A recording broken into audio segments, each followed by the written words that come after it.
Bonne fête nationale à tous et à toutes! Et qui dit fête nationale dit beau petit cœur tatoué d'une fleur de lys. Et c'est à ce moment-ci qu'on a envie de nous faire un top 10 pour se réconcilier le Québec libre. Effectivement, aujourd'hui, on va vous présenter 10 jeux, notre top 10 des jeux québécois. Et on s'entend. Je le sais qu'il est difficile de déterminer si un jeu est québécois. C'est un peu un exercice pour vous présenter une création dont des Québécois, des Québécoises ont contribué à faire aboutir ces jeux-là. Donc, il y a des jeux qui viennent, oui, d'un auteur québécois, d'autres d'un éditeur québécois. Voilà, d'une idée peut-être qui a germé dans la tête d'un Québécois, mais qui finalement s'est retrouvé à être volé par un Australien. Alors, on commence en 10e place. Mini Rogue, qui est un jeu de Gabriel Gendron, qui a été édité par un auteur breton, par un éditeur breton. Voilà. C'est Nuts Publishing.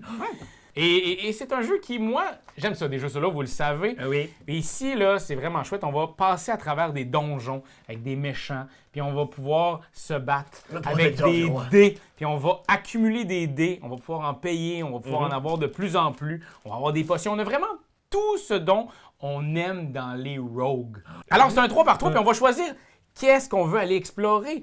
Donc, ici, un piège. Il va falloir que je brasse le dé. Si j'ai 1 ou 2, je vais avoir des pics venimeux.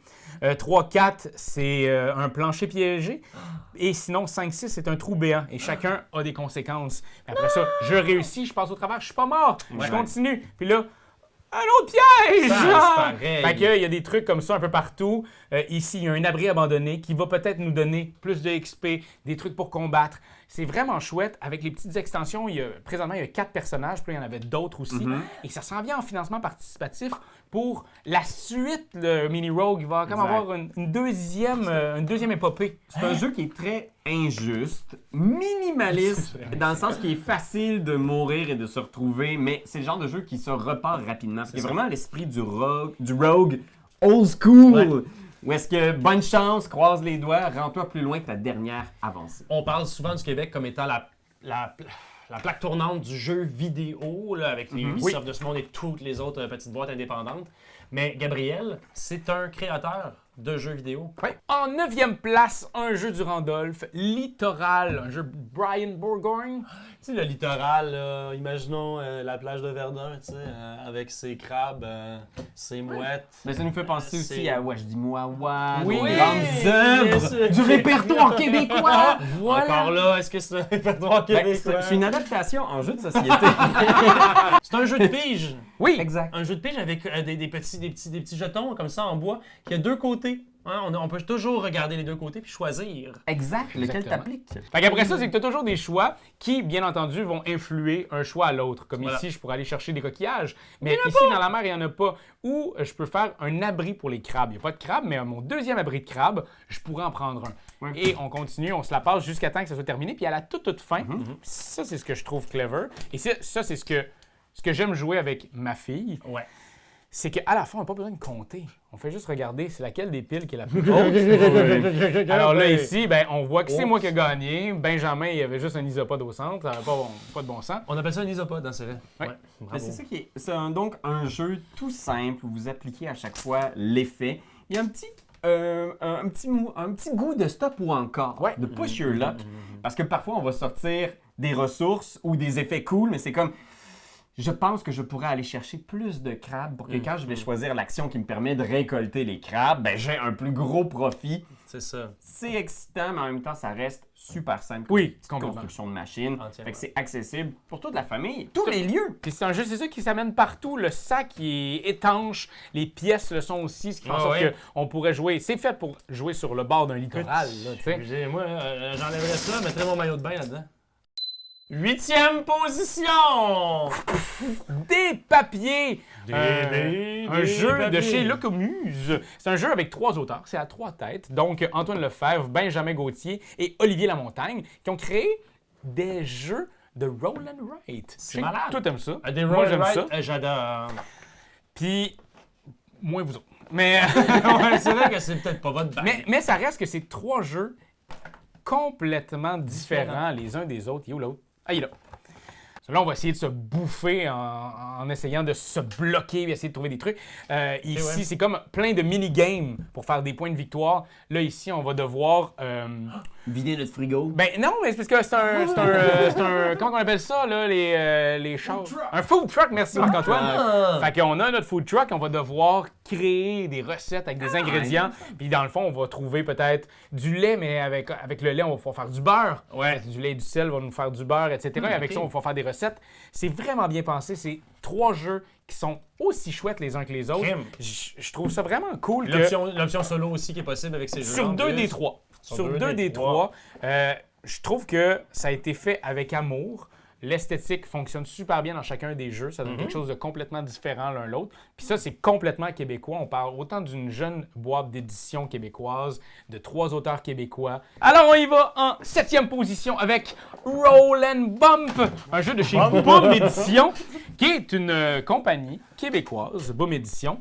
Son auteur, j'oublie souvent son nom, je suis désolé, mais c'est Louis-Nicolas Dauzois. C'est un jeu, si vous aimez... Là, c'est comme 2 jeux de dés, un à la suite de l'autre. Ouais. C'est mon plus grand fantasme depuis longtemps. les dés. C'est moi puis les dés. Dans le fond, il va y avoir des cartes comme ça partout sur la table. Et puis, ces cartes-là ressemblent un peu aux cartes du Yahtzee. Fait que ce qu'on va faire, c'est qu'on va faire comme dans le Yahtzee. Moi, j'ai mes fameux dés verts. Je brasse mes dés. Et là, je vais réussir à faire quelque chose. Ici, c'est le nombre de 5. Qui est important. Okay. Ici, c'est une suite de 5 qui va me donner 10 points. Une suite de 3, puis ici, les 4. Donc, j'ai 3. J'ai déjà 3, ce qui est quand même bien, mais en même temps, ça donne juste 1 point. Fait qu'on s'en fout un peu. En même temps, 3-3. Non, il faut qu'il suive. Tu peux aller chercher ta suite, ça serait bon. Je vais essayer de brasser ces... T'es pas loin. 3, 4, 5, 6. Il manquerait un 1. Je vais l'essayer. Mais j'ai le 2! Non, c'est 2, 3, 4, 5, 6! Ben oui. Et 10 points. Boum, je fais ça. Mais par contre, j'ai pas tout de suite le 10 points. C'est au tour de Benjamin qui va rouler ses dés. S'il réussit à battre, bon, ici, c'est impossible à battre, mais admettons, ça avait été 1, 2, 3, 4, 5. Si tu avais 2, 3, 4, 5, 6, tu pourrais m'enlever. Chill. Moi, tout ce que j'ai mis ne fonctionne plus. Ouais. Et toi, tu prends ma place. Okay, mais si au retour, quand c'est à mon tour, j'ai encore mes dés sur le plateau, là, je prends mon 10 points. C'est vraiment très cool. Puis les dés qu'on n'utilise pas, on les met devant le dé blanc. Et ce dé blanc-là sera un dé supplémentaire si à mon tour, c'est moi qui en ai le plus aussi. Fait que c'est vraiment clever, des petites affaires comme ça. Je trouve que le jeu est vraiment bien pensé, il est le fun. Toutes les fois que je l'ai sorti, ça a toujours été un gros hit. Si vous êtes, bien entendu, des amateurs de Yahtzee, moi je dis, pitchez-vous là-dedans. Boom, ça, on a déjà entendu.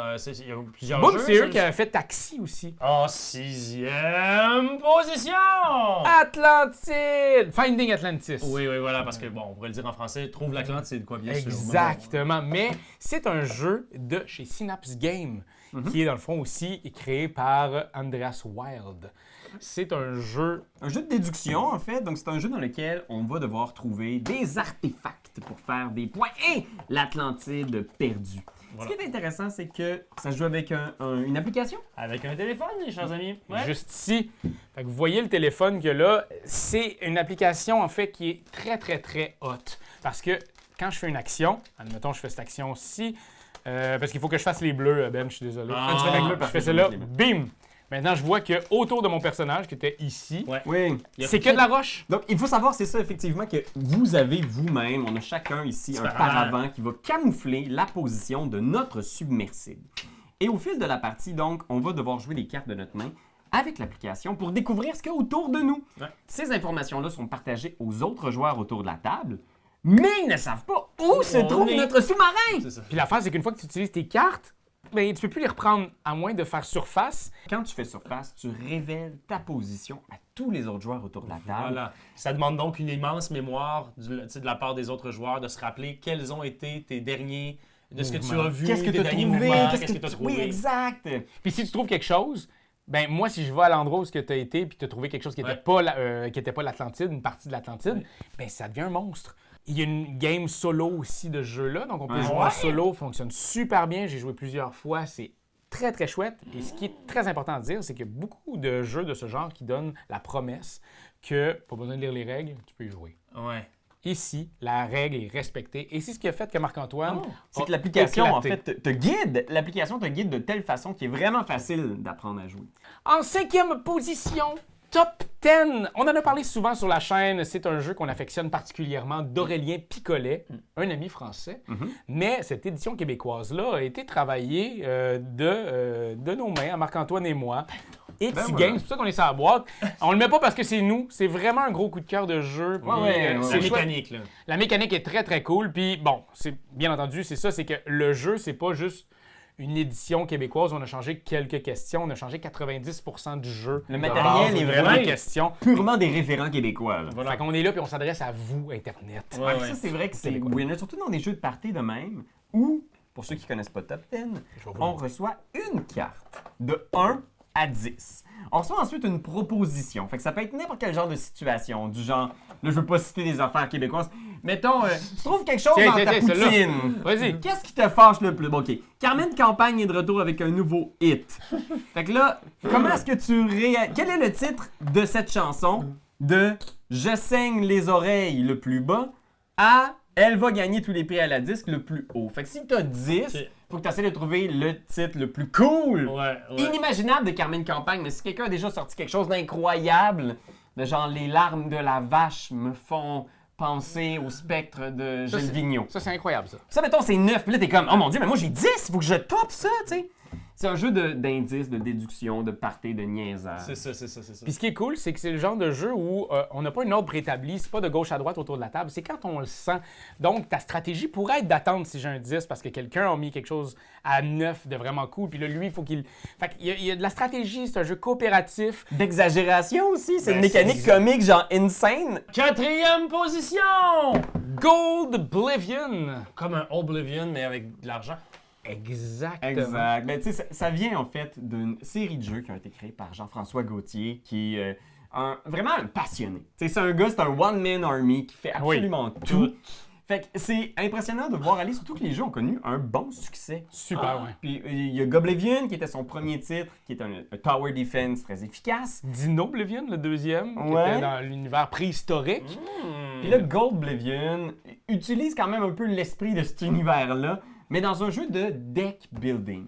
Exact. Pour moi, ça, c'est son masterpiece dans les trois. Je trouve que ça, c'est vraiment, vraiment solide comme jeu. C'est du double deck building. Ouais, exact. Fait qu'on a notre petit plateau central et il joue aussi en solo. Chose qui est vraiment cool. Oui, effectivement. Puis il y a 4 modes de difficulté dans le mode solo, fait que c'est quand même cool. Regardez-moi ça aussi. Moi, j'aime ça, du beau matériel. Regardez-moi ça, les beaux petits cubes. Ça a l'air que c'est lui qui les a gossés à la main. Oui, c'est ça, avec ses dents. C'est un one-man army. Il les a tout fait. Puis mettons, Ben, le but de ce jeu-là, ce serait quoi? Ben, le but, c'est d'avoir, à la fin de la partie, le plus de lingots d'or. Alors, c'est comme Goldblivion, tu comprends? On veut de l'or. On veut de l'or. Il faut tuer des bêtes pour ça, puis pour ça, il va falloir avoir un bon deck. Hein? Exactement. Ça fait que là, devant ton deck, ben, tu vas avoir les personnages que tu t'en viens chercher, puis tu as aussi ton deck de combat. Ah oui, ça, c'est intéressant! Fait que là, tu as ton deck de départ. Voilà. Et tu as ton deck aussi Parce de qu'il combat. faut la petite planchette. Oui, c'est ça, je vais le mettre ici. Tu peux les placer à droite ici. Oui, merci, monsieur. Puis à gauche, tu vas avoir ton deck de combat. Fait que là, ben. C'est mon deck de combat. Par exemple, si tu t'en vas dans la forêt, tu t'en vas combattre un. Oh mon Dieu! Oh mon Dieu! Un sorcier gobelin. Avec 5 points de vie, hein, on s'entend. Il a 5. Il nous faut plus que 5 pour réussir à lui crisser une volée. Puis pour ça, ben, on regarde ici, il y a combien de côtés qui sont libres. Voilà. Fait que là, c'est 3, donc je fais la première. Puis j'ai une autre de plus. Fait que j'ai déjà. C'est 3, donc 4. Fait que là, j'en ai un. Là, j'ai un deuxième, mais lui, en plus, il me donne 2 heures. Fait que ça, c'est très cool. Fait qu'on est rendu à 3. Là, je suis à ici 4 de combat. Fait qu'il faudrait pas que je pogne un 0. Oh! Si je défonce une caisse, je fais 3. J'ai pas de caisse, j'ai 0, je viens de perdre. Je viens de perdre ce combat-là. Sinon, j'ai une caisse, j'ai réussi à l'avoir, je fais les bonus. C'est cool, c'est ça qui est cool, c'est que les deux Tu gagnerais une carte rouge ici. Les deux decks vont évoluer, effectivement. Tu peux gagner une carte rouge parce que tu vas aussi faire évoluer ton deck avec tes actions de combat et tes decks avec tes actions que tu peux prendre à ton tour. Fait que je pense là, cet équilibre-là est intéressant. Puis il y a quand même beaucoup de rejouabilité, étonnamment, avec toutes les cartes qu'il y a à l'intérieur. Ouais, le mode solo. Un mode solo, c'est ça, avec plusieurs difficultés, facile. Puis aussi, c'est qu'à ton tour, tu peux aussi activer des buildings que tu aurais mis devant toi qui s'activent à chaque fois, qui te donnent des lingots parce que tu as dit d'avoir le plus de lingots. Oui, mais dès que ça arrive à 10, c'est la fin de la game. C'est la personne qui a 10 qui gagne. Alors, s'il y a égalité, là, le but, c'est d'aller plus loin, mais ça reste comme... C'est une course à 10 points, là. La médaille de bronze, il s'agit de Azul. Puis là, ben, On n'a pas le base parce que toute l'équipe part avec tout le temps, mais j'ai les 3 autres qui sont juste ici. Checkez-moi ça comme c'est beau! C'est vraiment magnifique. C'est un jeu, un classique, certains diront, un Pose jeu de tuiles. abstrait de pose de tuiles. Puis on le considère comme un jeu québécois parce que c'est quand même un des chefs-d'œuvre de Plan B, c'est une compagnie québécoise. Fait que oui, bien sûr, c'est des collaborateurs partout à travers le globe. C'est un succès mondial planétaire, mais il y a un peu du Québec quand même dans ces œuvres-là. Ce qui arrive, c'est que tu dois recruter des tuiles. Vous avez des espèces de petits coasters, là, des sous-verts. Des POC. Des POC! Vous avez une petite POC sur laquelle il y a des petites tuiles de différentes couleurs. Vous recrutez toutes les tuiles de la couleur souhaitée, puis vous devez les placer dans votre céramique. L'idée, c'est que toutes les tuiles non posées finissent par se briser aussi, et puis c'est des points négatifs. Fait qu'il y a comme une espèce de... Est-ce que je vais être capable vraiment de tout poser? Vers quel sous-vert je me dirige? Puis tu veux saisir les opportunités pour aller vite dans ton Tu veux pas en donner trop aux autres non plus. Exact. Il faut faire attention. Et ça, ben, c'est Azul de base. Bien entendu, chacun des autres Azul rajoute de la complexité, rajoute des nouvelles jouabilités qui sont, selon moi, très agréables. Ouais. D'autres fois, plus complexes si vous n'avez pas envie d'aller dans cette complexité-là, parce que ça reste que le pur Azul est très, très bon. Formidable. Pour moi, les Jardins de la Reine étaient le plus intense, mais un des meilleurs. La numéro 2. Oui. Regardez ça comme c'est beau! Ça, c'est la planète. Ça. Ça, Parce que le Québec, ça s'inscrit aussi dans une planète, tout. dans un effort global d'essayer de rendre le monde meilleur. OK, guys? C'est oui, tout ce que tu dis, c'est du bonbon à mes oreilles. Le Québec, oui, mais le Québec ouvert sur le monde. Oui. Et ça, c'est le message de Maxime Tardif dans son jeu de construction de moteur. Qui a été développé. C'est pas un moteur, mais vous comprenez ce que je veux dire. C'est une expression du joueur. Ouais, C'est chez Lucky Dog Game. Oui, Oui, exact. c'est ça. C'est une side-up aussi en version de base. Puis par la suite, Lucky Duck a fait la version francophone. Mais ça reste que Lucky Duck ne sont pas québécois. Mais Maxime Tardif, Lui. En plus, il est de Québec. Là. Un gars de C'est Québec. un vrai Ouais. gars de Québec. Ben oui. Checkez-moi comme c'est beau. Donc, l'idée là-dedans, c'est qu'on va construire graduellement notre tableau de cartes. Là, je vous fais un tableau final, fini, bâton. Là. OK. À chaque tour, on va choisir une des actions du jeu. Il y a 4 actions, si je ne me trompe pas. Oui. Et quand on active une action, on fait son action principale, nous. Donc, nous, on est le gâté qui en profitons au max. Ouais. Et les actions, ça peut être de placer une carte, piocher des cartes, activer des cartes, et en tout cas, il y a d'autres actions. Et les autres titanants, eux autres, font l'effet secondaire de l'action. Chill. On est toujours en train de jouer. On a toujours quelque chose à C'est faire! magique, ça. C'est magique. Et c'est vraiment un puzzle spatial, parce que les diverses actions vont aussi avoir une incidence sur où tu as placé ta carte, sur la rangée, Ok, ouais. sur la colonne. Exact. Fait qu'on va, tu sais, mettons, Mais faire pousser des petites gemmes sur toutes les cartes de cette ligne, ajouter une pousse d'arbre sur la carte adjacente. Recycler des cartes que tu as en main pour faire du compost. Et le compost, c'est ça qui paye pour les cartes. Et puis, ben, dans le fond, si j'active le bleu, oui, vous faites l'action, mais après ça, moi, je fais aussi toutes les actions bleues. Donc, je fais celle-là, celle-là, celle-là, celle-là, celle-là. Après ça, je fais celle-là, celle-là. Oh my Fait que God. c'est vraiment, comme tu disais, c'est une création de moteur, une création de... C'est comme si... J'essaie de trouver un autre mot que moteur dans un jeu sur la nature. C'est rochant. C'est comme si la biodiversité était telle que tout a un impact sur tout, tu sais. Ben oui, c'est exactement ça!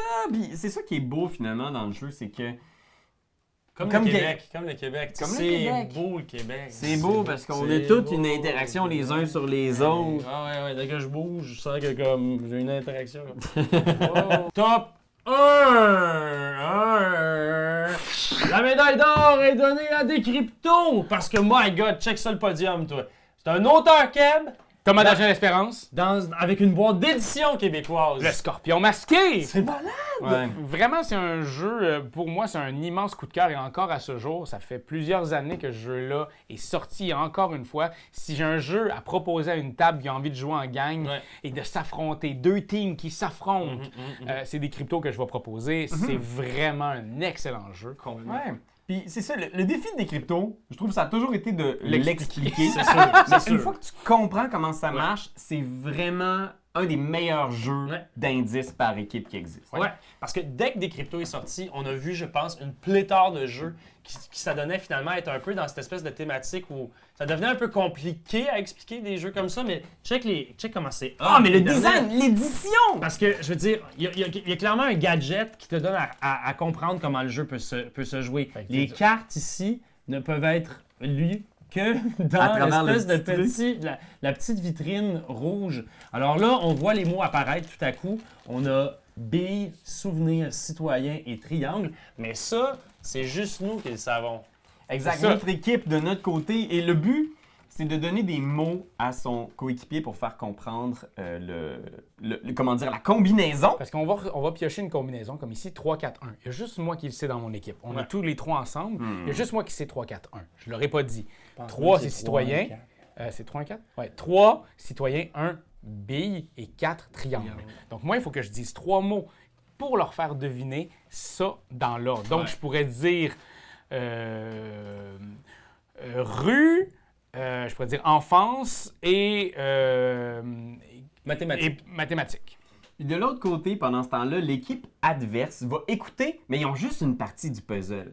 Donc, eux autres, ils entendent les mots que Raph vient de donner, mais ils n'ont pas ces mots-là devant eux, mais ils vont noter. Ils vont devoir essayer de comprendre avant nous c'est quoi les mots. Ça, c'est génial parce que ça devient tellement une espèce de joute où est-ce qu'il y a de l'inside, il y a de l'écoute, il y a de la déduction. Parce que le premier tour, c'est juste vous autres qui allez dire. Mais à partir du deuxième tour, ils vont devoir, l'équipe adverse, donner un code. Voilà. Et s'ils réussissent à trouver notre code, bien, ils viennent d'en décrypter un. Et c'est quand on en décrypte 2, je crois, ou 3, qu'on finit la partie. Donc, ça devient assez serré assez rapidement. Là. Ouais. C'est intéressant, cette espèce de mécanique-là de, OK, nous, on a joué, l'autre équipe est en train d'écouter, elle a préséance sur nous, puis finalement, genre, s'ils l'ont pas, ou s'ils l'ont, ils nous bloquent carrément la route.